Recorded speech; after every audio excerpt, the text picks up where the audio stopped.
Salut à toi, j'espère que tu vas bien et on se retrouve aujourd'hui, du coup jeudi 25 décembre pour faire un petit point de marché sur savoir qu'est-ce qui s'est passé la veille, en sachant que forcément vu que c'était Noël, le marché a fermé un peu plus tôt, donc on a un peu moins d'informations, etc. Mais c'est pas grave, on va venir continuer avec nos daily reviews.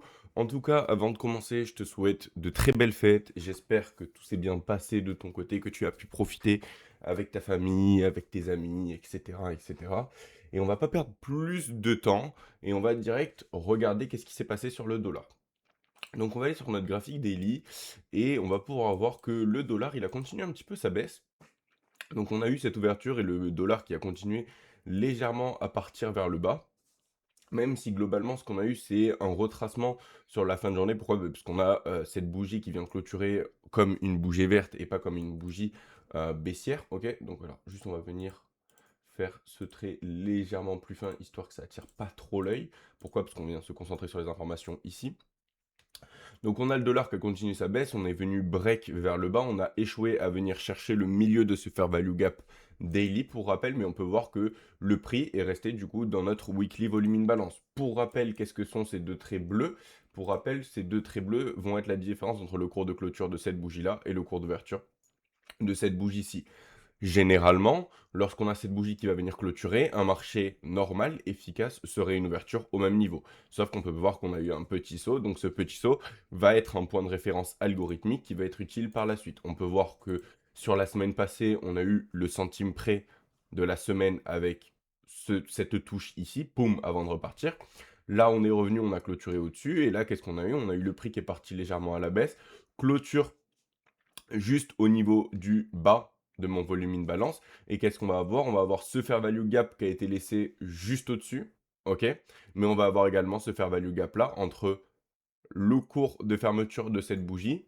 Donc je vais juste venir le tracer, mais je vais pas venir le tracer visuellement. Pourquoi? Parce que sinon ça va faire beaucoup. Ça, ce serait mon fair value gap. Pourquoi est-ce que celui-ci serait mon fair value gap et pas celui-ci? Pour la simple et unique raison que je vais avoir un volume in balance. La même chose, j'ai le cours de fermeture de cette bougie juste ici et l'ouverture juste après, il y a un petit saut. Donc quand tu vas avoir ce cas-là, tu vas venir intégrer ce petit saut, ce volume in balance dans ton fair value gap. Parce qu'en fait, c'est deux concepts qui viennent te donner la même narrative, la même histoire. Et donc, pour avoir encore plus de précision, tu vas venir très simplement l'intégrer. Ça va être la même chose que ce qu'on a ici. Et tu peux voir que, en fait, en intégrant notre volume in balance et en ne nous basant pas sur la mèche, on a eu de la très belle précision ici avec le fait que le prix revienne fasse exactement ce qu'on avait annoncé une semaine auparavant, c'est-à-dire revenir dans le fair value gap, respecter la partie basse avant de break. Et cette précision, comment on a pu l'avoir? On a pu l'avoir en intégrant notre volume in balance. Si j'avais pas intégré mon volume in balance, qu'est-ce que j'aurais eu? J'aurais eu ce fair value gap là. Donc l'information aurait été différente. Je n'aurais pas eu la même narrative que j'ai eu ici. Oui, j'aurais un fair value gap qui serait resté ouvert, donc qui m'aurait signalé un marché baissier, mais en intégrant, on voit que notre fair value gap, la partie basse est respectée, ce qui est encore mieux, qui permet d'avoir cette opportunité-là, de comprendre que le retracement revient et qu'en repartant vers le bas, on a toujours ce déséquilibre proposé par le marché. Donc ici, qu'est-ce qu'on va avoir? On va avoir un fair value gap et un autre fair value gap. Donc dans ce cas-là, quand on a deux fair value gap à la suite, généralement, ce que tu veux faire, si c'est pour de la prise en position, encore une fois, on ne cherche pas à rentrer en position sur le dollar, on l'utilise comme baromètre pour savoir si on est risk on, risk off. Tu vas venir autoriser généralement ta prise de position sur le premier fair value gap, enfin sur le deuxième fair value gap. Pourquoi? Parce que ça c'est le premier et ça c'est le deuxième. Mais ce qu'il faut que tu prennes en compte pour ton money management, imaginons que ça c'était une prise de position, ton money management doit venir prendre en compte le premier fair value gap, d'accord? Donc voilà ce qu'il faut anticiper, c'est-à-dire que le prix peut largement revenir dans ce fair value gap, mais ce qu'il faut se dire, c'est que c'est celui-ci, le prix peut largement venir. Donc du coup, c'est un peu ce qu'on avait eu sur les index auparavant, avec les deux fair value gap haussiers laissés d'affilée. On va, ok, regarder le deuxième. Le prix peut revenir, respecter la partie du milieu et repartir vers le bas. Mais on va venir autoriser le prix. Ça va être complètement normal que le prix revienne potentiellement dans le premier fair value gap. Et ce qu'on va vouloir voir, encore une fois, pour un marché baissier, en tout cas un marché déséquilibré réellement à la baisse, c'est-à-dire que le prix reste dans la partie basse sur une base de corps, laisse la partie haute complètement ouverte et continue de drive vers le bas. Donc voilà, qu'est-ce qu'on a actuellement sur le Dixie? on a le prix qui est venu break et qui est venu chercher la liquidité juste ici. Donc, comme on a dit, on va pouvoir venir regarder cette mèche maintenant qu'on a clôturé en dessous de cette mèche-ci qui était le précédent swing low. Le swing low actuellement important, ça va être celui-ci. Donc, ce qu'on va pouvoir venir faire, c'est prendre nos traits de mèche, ok, et venir, hop, je me suis trompé, et venir regarder comment le prix interagit dans ces niveaux-là, ok. Pour rappel, on veut voir le prix qui réagit sur la partie du milieu et qui repart à la baisse. Pourquoi? Parce que, encore une fois, les mèches agissent de la même façon. Donc, ce que tu vas pouvoir voir, c'est que ces niveaux-là, en intraday, il y a de fortes chances qu'ils soient utiles, ok. Et globalement, c'est ce qu'on va avoir. On peut anticiper largement un petit retracement pour le moment, en sachant que ça, c'est notre range. Et alors, pour avoir un peu plus de clarté, je vais venir les tracer comme ça. Et que le prix peut venir rechercher l'équilibrium. L'équilibrium va être 50% de la range. Pourquoi? Parce qu'on a eu quand même une bonne petite impulsion. Donc ça va être assez sain de potentiellement anticiper un retracement qui vienne potentiellement chercher l'équilibrium avant de venir retracer vers le bas. Donc ça donnerait un retracement dans notre premier fair value gap, partie basse, on veut voir du respect sur une base de corps, bougie haussière qui ferait l'order block, et boum, on peut driver vers le bas. Donc si la narrative baissière continue d'être respectée, voilà ce que ça pourrait nous donner. On va vite fait venir jeter un œil aux 5 minutes, histoire de voir comment le prix réagit dans cette mèche-là, que je n'ai pas affiché forcément. Ok, si c'est celle-là. Ouais, c'est celle-là. Donc on peut voir comment on est parti à la baisse. Poum, on est venu chercher le quart supérieur. Encore une fois, regarde comment le prix réagit au milieu. Et donc c'est toujours la même chose. On réagit toujours de la même façon. Tu vois que ces niveaux sont niveau daily, ultra utiles en intraday. Et tu peux voir également le weekly, comment la chart, à mes yeux, est magnifique. On a énormément de précision. Avec notre daily volume balance, on commence à venir break vers le bas. Et on vient toucher juste ici. On vient toucher juste ici, au centime près, on vient break, encore une fois, on vient s'appuyer. Regarde un petit peu la sensibilité qu'on va trouver autour de ces niveaux. Donc même si tu ne crois pas à un algorithme, je pense pas que tes supports et résistances fonctionnent aussi bien. Donc je te demande pas forcément d'y croire, mais quand tu vois ce genre de choses, il va falloir te demander est-ce que c'est possible qu'à ce moment-là, un niveau qui est utile largement dans le passé, qui a eu lieu, on va dire, allez, on va regarder ça de suite, qui a lieu en juillet. Est-ce que tu penses que les acheteurs et les vendeurs vont toujours venir regarder ce niveau? Je ne suis pas sûr. Et pour autant, on peut voir que le prix s'arrête au centime près, boum, il vient s'appuyer et commence à break vers le haut. Et après, sur la fin de journée, a globalement consolidé à ce niveau-là. Donc voilà ce qu'on a un petit peu pour le dollar. On va venir faire un point sur les index. Pourquoi? Parce qu'on ne va pas venir faire durer cette vidéo ultra longtemps, parce qu'on n'a pas non plus énormément de choses à parler. On a encore une fois notre narrative qui est respectée à 100%. Le S&P qui a continué de drive vers le haut, qui est revenu dans cette mèche-ci que je t'avais annoncé. Je t'avais dit qu'il y a de fortes chances que cette mèche soit utile en intraday. On peut voir que le haut de cette mèche va être 6988, tu peux le voir juste ici. Et quand je vais venir bouger ma souris ici, tu vas voir le prix 6988. Donc voilà, tu as le sommet au centime près, je t'avais dit que ça va être utile. Ça t'a donné le haut de la journée au centime près, donc c'est quand même assez magnifique. Qu'est-ce qu'on a également sur le chemin vers le haut? On va avoir un fair value gap qui a été laissé juste ici, ok? Donc alors ce qu'on va faire, c'est que celui-ci, est-ce qu'on va venir l'enlever? Non, pas forcément, mais tu vas juste venir le décaler. Pourquoi? Parce qu'il est un peu moins pertinent maintenant. Maintenant, ce qui va être plus pertinent, c'est pas le bon, pardon. Ce qui va être plus pertinent maintenant, moi, ce que je vais venir juger plus pertinent, ça va être ce fair value gap-ci, ok? Ainsi que ce fair value gap-ci. Aussi simple que ça. Tu vas pouvoir en avoir également un ici. Mais donc, qu'est-ce qu'on voit? On voit plein de fair value gap qui ont été laissés ouverts. Ok, donc je vais les enlever. Là, c'est juste histoire de t'imager. Mais tu vois que cette bougie-là, le haut ne vient pas toucher, etc., etc. Ici, on a plein de fair value gap busy qui ont été laissés ouverts. Et qu'est-ce que ça veut dire? Ça veut dire que lorsque tu as ce genre de choses, ça te donne une narrative haussière. Donc voilà ce qu'on a sur S&P. On a le S&P qui a très simplement continué notre narrative haussière exactement comme on l'attendait. Donc le plan est respecté parfaitement. On va venir regarder, ben, on va venir regarder parce que du coup on a le sommet juste ici. Mais on va venir regarder si notre mèche a été utile en intraday. Donc on est sur notre S&P. On peut voir qu'on a notre sommet. On voit ici sur le 5 minutes, on voit un petit peu, on commence à avoir des prémices, mais on voit pas grand chose encore. Genre, je te vois sourire, tu vas me dire, bah non, bah là c'est pas utile du tout. On voit qu'on s'arrête ici, on vient trouver de la résistance, on commence à break, etc. On vient s'appuyer un peu et on va aller voir sur le 1 minute. Oh mince, oh mince. Poum, on vient s'arrêter. On repart. Poum, on vient s'arrêter. On rebreak, on vient s'appuyer.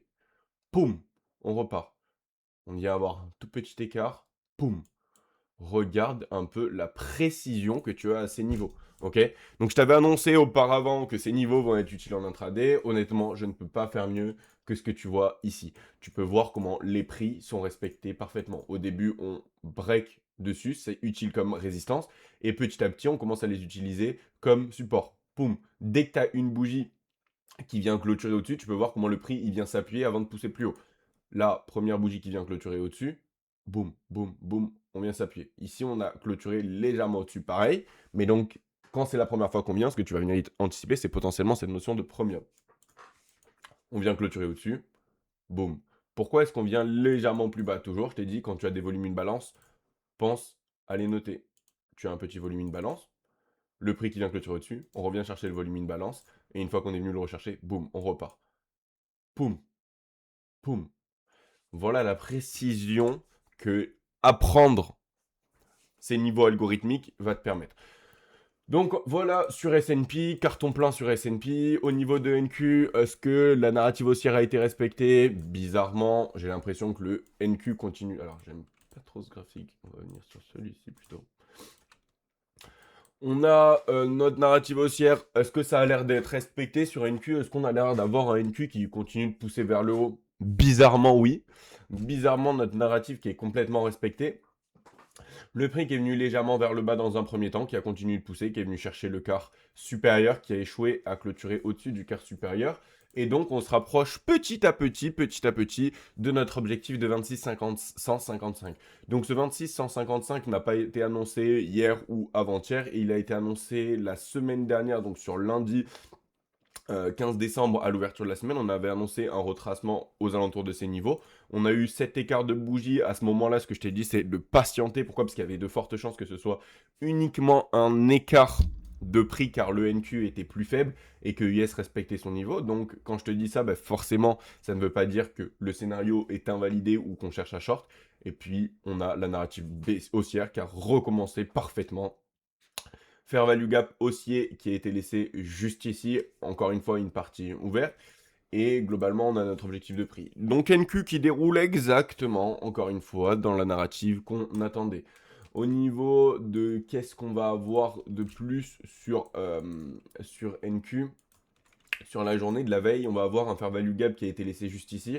Le prix qui est retourné dans notre fair value gap, on peut voir comment les corps s'arrêtent pile poil à mon fair value gap, consolide à l'intérieur et repart à la hausse. Il vient break chercher le sommet actuel de la journée. On revient s'appuyer une fois de plus sur une base de mèche avant de repulser plus haut. C'est pendant le live, hier j'avais fait un petit live, on avait discuté un petit peu ensemble. Et il y avait une personne qui m'avait dit que le marché était en premium. Donc oui, je suis d'accord entre guillemets dans l'idée qu'on est en premium. Pourquoi? Parce que le marché part à la hausse. Et qui anticipait un retracement potentiellement dans ce fair value gap.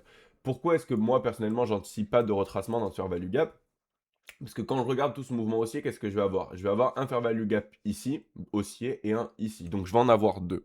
Dans ce cas-là, ce que je veux voir, c'est que ici, le prix, pour moi, a été délivré de façon équilibrée, donc il n'y avait aucun intérêt qu'il y revienne de suite. Ce que je voulais voir, c'est qu'au contraire, ce fair value gap-là, on le laisse ouvert, car ça nous donne cette narrative haussière, ça nous montre ce réel déséquilibre. On est revenu uniquement dans celui-ci. Légère consolidation avant de break vers le haut, de venir chercher le quart supérieur, et tu vas pouvoir voir comment le quart supérieur et ça on n'en a pas besoin, c'est uniquement pour mesurer et voir que sur du 15 minutes, ce gap-là arrive au milieu, comme je te l'avais annoncé la veille, un petit peu pour le même scénario. Tu vas pouvoir voir comment le prix, boum, Viens chercher encore une fois ton volume in balance qui est utile dans le passé, qui a été vu dans le passé et comment c'est utile au centime près. Après, le prix vient consolider, mais on peut voir comment pour le moment le per quadrant est utilisé comme niveau de résistance. Donc voilà globalement ce qu'on a pour le moment à noter pas mal de sell-side liquidité. Donc ce qu'on va venir voir, on va attendre déjà d'avoir la rouverture. On va attendre d'avoir la rouverture de aujourd'hui, qui va être globalement en fin de journée vers 18 h heure US. On va venir voir également comment se passe la journée du vendredi. Mais, attention. Pour le moment, on a une bougie qui est complètement pleine haussière. Ok, c'est assez rare que tu vas avoir une bougie qui clôture au plus haut. On voit que généralement tu as des mèches qui viennent faire les retracements. Donc on va être bientôt sur la journée de jeudi. Si on voit que ça continue de pulse et qu'on arrive sur la journée de vendredi, ok, avec une bougie au plus haut, on va pouvoir anticiper un TGIF qui va être quoi? C'est-à-dire le fait de tu vas prendre ta range entièrement de ta semaine et tu vas aller chercher un retracement de 20 à 30%. Ok, pourquoi tu vas aller chercher un retracement de 20 à 30%? C'est naturel, le prix peut retracer plus, mais c'est quelque chose de haute probabilité. Si sur la journée du vendredi, on vient pratiquement être au plus haut à l'ouverture, tu peux largement anticiper ce retracement car tu peux voir que globalement, tu as la plupart des bougies qui viennent clôturer avec des mèches et c'est assez rare de clôturer au plus haut. Ok, donc ça va être un scénario qui va être potentiellement utile sur la journée de vendredi, donc à voir comment ça va venir se passer, en sachant que on a, on a pas mal de liquidités qui a été laissée sous ce niveau-là, avec tous ces creux, et donc pas mal de personnes qui sont en train de penser que c'est une zone de résistance, ici, de support. Ma zone en verte n'est pas du tout un niveau de support, c'est un fair value gap, ok. Et donc du coup, un retracement donnerait dans ces niveaux-là, quelque chose qui est un petit peu jouable. Mais à noter en fait très simplement pour dire quoi? Qu'on a pas mal de liquidités qui résident sous ce niveau, donc ça peut être largement anticipable d'avoir un retracement. Tout ça pour dire que le marché peut venir continuer de pricer à la hausse. À faire attention juste si par exemple on arrive sur la journée de vendredi avec une bougie qui va complètement être au plus haut avec sa clôture, ça il va falloir faire très attention à ça. Et quoi de plus? Ben, c'est qu'on a pas mal de liquidités qui a été résidée plus bas. Donc si tu commences à avoir un retracement, un mouvement baissier, ne te dis pas que c'est le top du marché, mais que c'est potentiellement un retracement à plus ou moins court terme en fonction de ce qui se passe et comment le prix évolue. Dans tous les cas, ça c'est des informations que je viendrai te tenir au courant sur les posts YouTube ou alors dans le Discord et qu'on fera un petit point également ensemble le vendredi pendant le live. Parce que pour rappel, je vais être en live vendredi la matinée sur TikTok et voir un petit peu comment les choses évoluent. Mais pour le moment, le prix qui réagit parfaitement comme on l'a attendu. S&P qui utilise nos niveaux parfaitement, qui vient nous choper le plus haut de la journée parfaitement. NQ qui délivre également à la hausse comme on l'a attendu. On peut voir que ce fair value gap là, qui est un fair value gap CB qui a été utilisé à la baisse ici, c'est ce que je te disais, je t'en ai déjà parlé pendant les lives et peut-être pendant les vidéos YouTube, je ne sais plus. Mais toutes les empreintes qui ont été utilisées vers le bas pour pousser vers le bas comme premium, lorsque le prix va venir changer son order flow, c'est-à-dire passer sur un mouvement haussier, il y a de fortes chances qu'il soit utilisé à la hausse. On peut voir que ici on clôture au-dessus, on revient, on respecte notre niveau, les corps respectent au-dessus avant de pousser plus haut et d'aller chercher le sommet de la journée. Le prix qui vient break à l'opening bell légèrement plus bas, qui échoue à venir chercher ce niveau de liquidité, on rebreak à la hausse, on vient prendre le high, le prix qui retrace, respect de la partie haute avant de pousser vers le haut. Donc le prix encore une fois, parfaitement ce qu'on attendait, on va venir voir par la suite.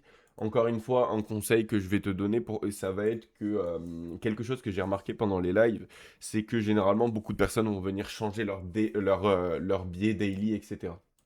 Nous, notre biais, il est quoi? Il est très simplement haussier depuis ici. Ok? Depuis ici, on attendait ce mouvement baissier et on attendait un mouvement haussier qu'on est en train de délivrer. Généralement, quand tu as ça, il faut que tu te dises que reste collé à ton biais daily. Pourquoi commence pas à vouloir changer tous les jours de biais, à te dire est-ce que je suis en daily, est-ce que je suis en bearish, est-ce que je suis en bullish, etc. Non. Essaye de, quand nous on a eu notre biais ici, on a respecté depuis notre biais daily. Même si ici on avait notre baisse qu'on anticipait, on attendait, on était préparé à avoir un mouvement haussier et à vouloir voir des prix plus hauts, qui vont être notre biais daily. Notre biais daily, il est pour aller chercher de la buy side liquidité. Pour moi, tant qu'on n'est pas venu chercher ces niveaux de liquidité et qu'on n'a pas de signe majeur de retournement baissier, je reste à mon biais daily haussier. Pourquoi? Parce que ça va te permettre d'éviter les erreurs, d'éviter que les retracements viennent te faire en fait changer de point de vue. Et tu peux voir que sur globalement toutes ces bougies, tout ce mouvement, tu as pratiquement que des bougies haussières. Donc c'est ça l'importance de venir rester collé à ton biais daily. Et par contre, tu vois, en mode, si le prix vient chercher ce niveau de liquidité à terme, là, on va venir voir qu'est-ce qu'on va avoir par la suite. Est-ce qu'on va avoir une phase de consolidation? Est-ce qu'on va avoir une phase de retracement? Ou est-ce qu'on va avoir cette phase d'expansion? Ça va être important. Mais ce que j'ai envie de te dire, c'est de te donner des niveaux qui vont te permettre de savoir si oui ou non ton biais est respecté. Et donc, pour le moment, tant que je te dis pas clairement que je suis bearish, ça veut dire quoi? Que je continue d'avoir mon biais haussier et je reste collé dessus. Et donc, même si, tu vois, à terme, le prix retourne vers le bas et replonge, c'est pas grave parce que pour le moment, j'ai déjà 5 bougies où je t'annonce ce biais haussier. Donc 5 bougies où tu aurais pu participer à la hausse et profiter de cette hausse des prix. Et quand on se trouvait à cet endroit-là, je t'annonçais un biais baissier à court terme. Encore une fois, quand je t'annonçais ce biais baissier à court terme, c'est pas dans l'idée d'avoir des prix qui viennent plonger pour plus bas. C'est dans l'idée d'avoir ce retracement. Donc globalement, le biais va te permettre de rester là-dessus. Et vraiment, un conseil, c'est une erreur qu'on fait quand on débute, c'est de vouloir toujours changer. De se dire, ok, là on a un mouvement qui a été haussier, bon, on va avoir un retracement. Non, reste collé à ton biais haussier. Tu vas pouvoir voir que généralement, quand tu as un mouvement, par exemple ce mouvement baissier, tu n'en as pas énormément des bougies haussières. Tu en as une, tu en as deux, tu en as trois, tu en as quatre. Et puis après, voilà, on vient prendre la liquidité et on se retourne. Le nombre de bougies baissières, 1, 2, 3, 4, 5, 6, 7, 8, 9, 10, 11, 12. C'est absolument pas la même chose. C'est pour ça que même si tu vas avoir des retracements, par exemple le prix part à la baisse et ici commence à aller à l'os, reste collé à ton biais. Ici, si tu avais un biais baissier, tu restes collé tant que le prix n'est pas venu chercher de la liquidité. Ici, il est venu en chercher, tu commences à retracer, tu te mets des objectifs, etc. etc. Là, pour le moment, nous, notre objectif, c'est là. Donc, tant qu'on n'est pas venu là et que je t'ai pas dit gros changement parce que sur le marché, il s'est passé ça, on a un changement de structure, etc. Notre biais, il est haussier et on va chercher notre niveau qui est 26 133,5. En tout cas, j'espère que tout ça, c'est clair pour toi. Je te souhaite une très bonne journée. Profites-en pour passer un petit peu de temps avec ta famille, tes amis et de j'ai envie de dire, changer la tête et de regarder autre chose que des graphiques. Je te souhaite encore une fois de très belles fêtes et je te dis à demain pour qu'on fasse un petit point de marché encore pour notre market review, mais également si tu as la chance de pouvoir venir sur sur le live de demain sur TikTok. Je te dis à demain, à plus.